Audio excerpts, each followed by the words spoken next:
بسم اللہ الرحمن الرحیم۔ علم الصرف میں ہم فعل مضارع کے صیغے پڑھ رہے تھے، تو فعل مضارع میں ہم نے مثبت اور منفی دونوں پڑھ لیے تھے۔ یضربو کا مطلب تھا مارتا ہے یا مارے گا وہ ایک شخص، لا یضربو کا مطلب ہے کہ نہیں مارتا یا نہیں مارے گا وہ ایک شخص۔ اب دیکھیں کہ اس میں جو مثبت ہے یا منفی ہے، ان دونوں میں تاکید نہیں ہے، بات میں پختگی نہیں ہے، جس کو ہم کہتے ہیں نا کہ یہ کام کرے گا، پھر ہم کہتے ہیں یہ ہرگز، یہ ضرور کام ہوگا، یہ تاکید ہو جاتی ہے۔ اسی طرح نفی ہوتی ہے، ہم کہتے ہیں یہ کام نہیں ہوگا، ہم کہتے ہیں یہ کام بالکل نہیں ہوگا۔ اب اس کے لیے جو یہ بالکل کا جو لفظ ہم نے اردو میں بولا ہے، تو اس کو ہم کیا بولتے ہیں؟ تاکید۔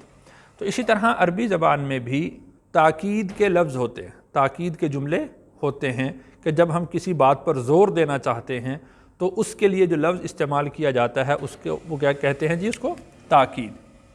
تو یہاں پر ہم مثبت کی تاکید نہیں پڑھ رہے، بلکہ کس کی تاکید پڑھ رہے ہیں؟ نفی کی تاکید۔ تو ایک تو یہ کہ یہ منفی ہوگا، نفی ہوگی، اور دوسرا یہ کہ اس میں تاکید ہوگی۔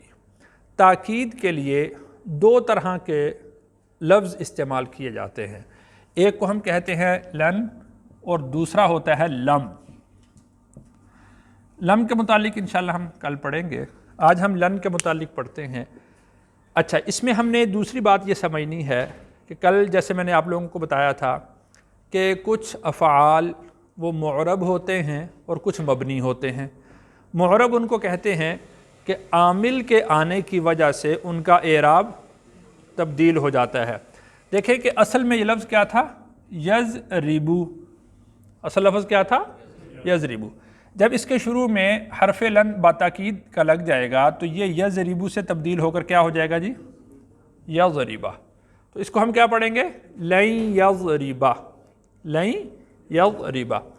دوسرا دیکھیں کہ لفظ تھا یضربانی، لفظ کیا تھا جی؟ یضربانی۔ جب اس کے اوپر یہ تاکید کا لفظ استعمال ہوا تو پھر آخر سے اس کا نون گر جائے گا، نون گر گیا نا، تو اس کی وجہ سے اعراب تبدیل ہو گیا۔ تو ہم یہ جو نون ہوتا ہے نا، نون، اس کو ہم کہتے ہیں نون اعرابی۔ اس کو ہم کیا بولتے ہیں؟ نون اعرابی، اس لیے کہ اعراب تبدیل ہونا تھا۔ تو لن یضربا اصل میں تھا یضربانی، تو ہونا چاہیے تھا لن یضربانی یا لن یضربانا، تو یہ لفظ ہی گر گیا، یہ لفظ ہی گر گیا، ختم ہو گیا۔ تو اس کو ہم کہیں گے کہ یہ جو نون تھا یہ نون اعرابی تھا۔ اب اس کا جو اعراب تھا وہ نون پر آنا تھا، وہ نون گر گیا، تو اس نے اپنا عمل کر دکھایا اور اس کا اعراب نون کے گرنے کی صورت میں ظاہر ہوا۔ اسی طرح یہ لفظ تھا یضربو، یضربانی، یضربونا، تو اس کے شروع میں جب یہ حرف لن تاکید کا لگا تو یضربونا کا جو لفظ تھا اس میں یہ جو نون ہے یہ بھی کیا ہے؟ اعرابی ہے، تو یہ نون بھی گر گیا اور جمع کی علامت ہم نے آخر میں الف لگا دی، یہ ہو گیا لن یضربو۔ اور اس میں ہم نے یہ بات پڑھی تھی کہ جو جمع مؤنث کے صیغے ہوتے ہیں، جمع مؤنث کے صیغے ہوتے ہیں وہ مبنی ہوتے ہیں۔ اب دیکھیں کہ گردان آپ پڑھیں تو اس میں یفعلنا جمع مؤنث غائب کے لیے استعمال ہوا تھا، تو اس حرف کے آنے سے اس کا نون نہیں گرا، اس کے اعراب پر کوئی تبدیلی نہیں آئی، تو یہ کیا ہو گیا؟ مبنی۔ یہ کیا ہو گیا جی؟ مبنی۔ اور اسی طرح جمع مؤنث حاضر کا جو نون ہے، یہ جمع مؤنث حاضر کا صیغہ ہے، اس کے اوپر بھی یہ لفظ آیا لیکن اس کی وجہ سے اس کے اعراب میں بھی کوئی تبدیلی واقع نہیں ہوئی، تو اس کا مطلب یہ ہوا کہ یہ بھی مبنی ہے اور یہ بھی مبنی ہے۔ یعنی جمع مؤنث کے دو صیغے ہیں، جمع مؤنث غائب یہ اوپر والا صیغہ، دوسرا جمع مؤنث حاضر، یہ دونوں صیغے مبنی کے ہیں۔ اب اس کے ترجمہ کی طرف آتے ہیں۔ میں نے آپ لوگوں کو بتایا کہ ایک تو یہ کہ نفی ہوگی اور دوسرا یہ کیا ہوگا؟ تاکید۔ لن یضربا، اس کا مطلب یہ ہوگا کہ ہرگز نہیں مارے گا وہ ایک شخص، یا ہرگز نہیں مارتا وہ ایک مرد۔ لن یضربا ہرگز نہیں ماریں گے وہ دو مرد، یا ہرگز نہیں مارتے وہ دو مرد۔ اب اس میں جو ہرگز کے ساتھ نفی ہو رہی ہے تو یہ نفی یہ لفظ لن کی وجہ سے آ رہی ہے کہ یہ نفی تاکید بلن کا صیغہ تھا۔ اسی طرح باقی جتنے بھی صیغے ہوں گے ان تمام کے اندر نفی آئے گی اور نفی کے ساتھ تاکید کا معنی آئے گا۔ اب دیکھیں کہ قرآن پاک میں ہم نے جو پڑھا ہے فَإِن لَمْ تَفْعَلُوا وَلَن تَفْعَلُوا، لم تفعلوا اگر وہ اب تک نہیں کر سکے، لن تفعلوا ہرگز آئندہ نہ کر سکیں گے، کبھی بھی ایسا ہرگز نہیں کر سکیں گے۔ یہ جو ہرگز کا معنی ہے جو اس میں تاکید کا جملہ آ رہا ہے، تاکید کا لفظ آ رہا ہے، یہ جو لن تفعلوا میں لن کا لفظ ہے یہ نفی تاکید کے ساتھ آ رہا ہے، تو اس کے معنی سے یہ بات واضح ہوتی ہے۔ اب ہم آتے ہیں علم النحو کی طرف۔ تو ہم نے اس میں دو چیزیں پڑھی تھیں، ایک ہم نے پڑھا تھا معرب اور دوسرا ہم نے پڑھا تھا مبنی۔ تو مبنی کی میں نے آپ لوگوں کو بتایا تھا کہ تین قسمیں ہیں، کچھ اسم، کچھ فعل اور تمام حروف۔ تو اب ہم جو کچھ اسم مبنی ہیں ان کی تفصیل کی طرف آ رہے ہیں۔ جو کچھ اسم مبنی ہیں کہ جن کے اوپر کوئی بھی کسی بھی طرح سے عامل آ جائے تو اس سے اس کو کوئی فرق نہیں پڑتا، تو اس کو ہم نے ایک نام اور دیا تھا، اس کو ہم نے کہا تھا اسم غیر متمکن۔ متمکن کا مطلب یہ ہوتا ہے جگہ دینے والا، اعراب کو جگہ دیتا ہے۔ غیر متمکن کا معنی یہ ہوگا کہ اعراب کو جگہ نہیں دیتا، اس کا مطلب یہ ہے کہ یہ مبنی ہے، یہ اعراب کو جگہ نہیں دیتا۔ تو اس میں جو پہلی قسم ہے یہ کل 8 اقسام ہیں۔ اسم غیر متمکن کی کتنی اقسام ہیں جی؟ 8 اقسام ہیں۔ اس میں جو پہلی قسم ہے وہ مضمرات ہے۔ پہلی قسم کون سی ہے جی؟ مضمرات۔ اب اس کو تو ویسے ہم سمجھیں گے بھی، لیکن اس کا رٹا ہی لگانا ہے۔ سمجھنا اس طرح ہے، دیکھیں کہ یضربو یا ضربا، اس کا ترجمہ ہم نے کیا کیا؟ مارے گا وہ ایک شخص، مارے گا یا مارتا ہے وہ ایک شخص۔ اب وہ ایک شخص، یہ پورا جو جملہ ہے یہ ہوا کا معنی آ رہا ہے۔ کون سا معنی آ رہا ہے؟ مارنے کا جو معنی ہے وہ تو الضرب سے ہے، ضربا سے۔ اب وہ جو باقی معنی ہے نا کہ مارتا ہے یا مارے گا وہ ایک شخص، اب یہ جو وہ غائب بھی ہو گیا، ایک واحد بھی ہو گیا، اور مرد یعنی ہو گیا، یعنی عورت نہیں ہے۔ تو اب یہ جو سارا معنی ہے یہ ہوا کے ذریعے سے آ رہا ہے۔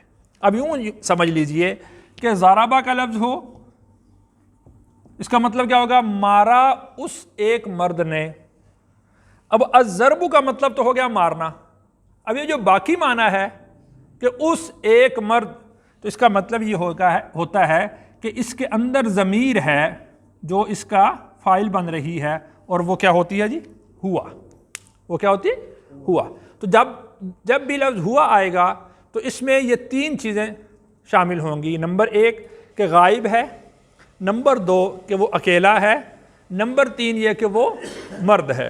اسی طرح ہما، اس میں تثنیہ والا معنی آ جائے گا، ہم میں جمع والا معنی، ہیا میں واحد مؤنث والا معنی، ہما میں واحد تثنیہ مؤنث اور ہنہ میں جمع مؤنث، انت واحد مذکر حاضر، انت تو ایک شخص، تو ایک مرد، انتما تم 2 مرد، انتم تم سب مرد، اور اسی طرح انتی تو ایک عورت، انتما تم 2 عورتیں، انتنا تم سب عورتیں۔ انا کا مطلب ہوتا ہے میں، اور نحنو کا مطلب ہوتا ہے ہم سب۔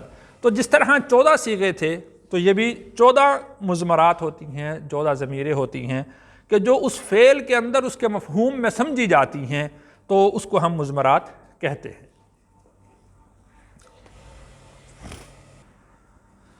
بسم اللہ الرحمن الرحیم۔ آج ہم سورۃ البقرہ کی آیت نمبر 29 اور آیت نمبر 30 کا کچھ حصہ پڑھیں گے۔ ہوا کا معنی وہ۔ اب جس طرح ہم نے اسماء مضمرات میں پہلی ضمیر جو پڑھی تھی وہ ہوا کی پڑھی تھی، یعنی وہ ایک مرد، اللہ تعالیٰ کی ذات کی طرف اشارہ ہے کہ وہ وہی ذات ہے الذی جس نے، الذی کا مطلب جس نے، خالقہ پیدا کیا، پیدا کیا، لکم لام کس کے لیے آتا ہے جی؟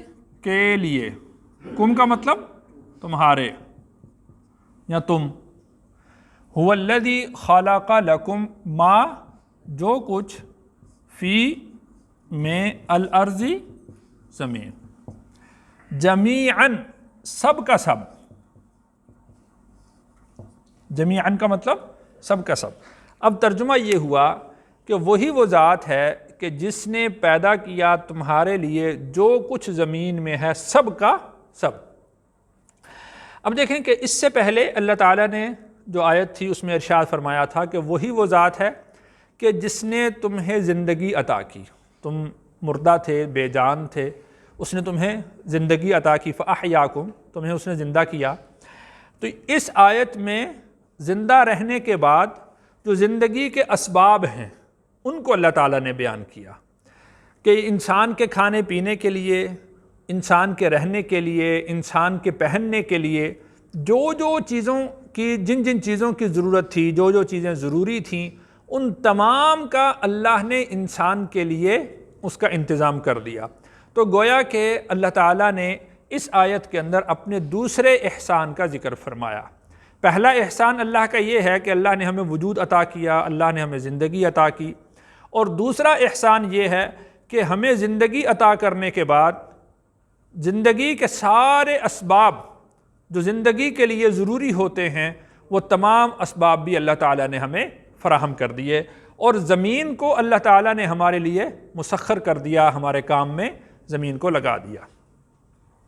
ثم کا مطلب پھر، استوا ارادہ کیا، الہ کا مطلب طرف، السما آسمان، فسواہن فا کا مطلب پھر، سوا کا مطلب برابر کیا، ہن ان سب کو، سبع سماوات، سبع کہتے ہیں 7 کو، سماوات آسمانوں۔ جب زمین کو پیدا کر دیا اللہ نے، پھر اس کے بعد اللہ تعالیٰ نے آسمان کا ارادہ کیا، اور جو 7 آسمان تھے ان 7 آسمانوں کو اللہ تعالیٰ نے برابر کر دیا، یعنی اس میں جو چیزیں تمہارے لیے ہو سکتی تھیں اللہ تعالیٰ نے ان کا انتظام آسمان کے اندر بھی کر دیا۔ یعنی مثال کے طور پر جس طرح سورج ہے، چاند ہے، ستارے ہیں، جو بھی انسان کی ضرورت کی چیزیں ہیں اللہ تعالیٰ نے انسان کے لیے اس میں بھی اس کا انتظام کر دیا۔ وَهُوَ اور ہوا کا مطلب وہ، بِكُلِّ ہر شے، ہر چیز، بِكُلِّ شَيْءٍ ہر شے یا ہر چیز، علیم جاننے والا۔ وَهُوَ بِكُلِّ شَيْءٍ علیم اور وہ ہر چیز کا جاننے والا ہے کہ انسان کو کن چیزوں کی ضرورت ہے، اور وہ چیزیں اس کے لیے کہاں کہاں پر کارآمد ہوں گی، کب کب اس کو چاہیے ہوں گی۔ اللہ تعالیٰ نے ان تمام کو جو انسان کی ضرورت کی چیزیں تھیں پیدا کیا، اس وجہ سے کہ اللہ تعالیٰ ہر چیز کا جاننے والا ہے۔ واو کا مطلب اور، اذ کا مطلب جب، قال کا مطلب کہا، ربک تیرے رب نے، للملائکۃ میں نے آپ سے عرض کیا تھا کہ جب قالا کے بعد لام آتا ہے تو یہ معنی سے کا ساتھ لاتا ہے۔ قالا کے بعد جب لام آئے تو سے کا معنی ساتھ لائے، اور جب کہا تیرے رب نے فرشتوں سے، انی بے شک میں، جاعل بنانے والا ہوں، فی کا مطلب میں، الارض زمین، خلیفہ نائب۔ اور جب کہا تیرے رب نے فرشتوں سے کہ بے شک میں بنانے والا ہوں زمین میں ایک نائب، تو یہ اس آیت میں اللہ تعالیٰ نے اپنے تیسرے احسان کا ذکر فرمایا۔ پہلی اس سے جو پچھلی آیت تھی اس میں زندگی عطا کی، وہ بھی احسان، پھر زندگی کے اسباب مہیا کیے وہ بھی احسان، اور پھر اپنا نائب اور خلیفہ بنا کر انسان کو شرافت، بزرگی اور افضلیت عطا کی، تو یہ ایک مزید احسان اللہ تعالیٰ نے انسانوں پر فرمایا۔ اور فرشتوں سے کہا کہ میں اپنا ایک نائب دنیا کے اندر بنانے والا ہوں۔ قالو، تو انہوں نے کہا، اتجعلو، اتجعلو میں جو حمزہ ہے نا یہ استفہام کا ہے۔ استفہام کا مطلب ہوتا ہے سوال کرنا، کسی چیز کو سمجھنے کے لیے جو سوال کیا جاتا ہے اس کو استفہام کہا جاتا ہے۔ اتجعلو، کیا تو بناتا ہے، یا کیا تو بنائے گا، فیہا، زمین میں، یعنی فی کا مطلب میں، ہا کا مطلب اس، یعنی زمین کی طرف اشارہ ہے، کیا تو بنائے گا اس میں، من، جو یفسد، فساد پھیلائے گا۔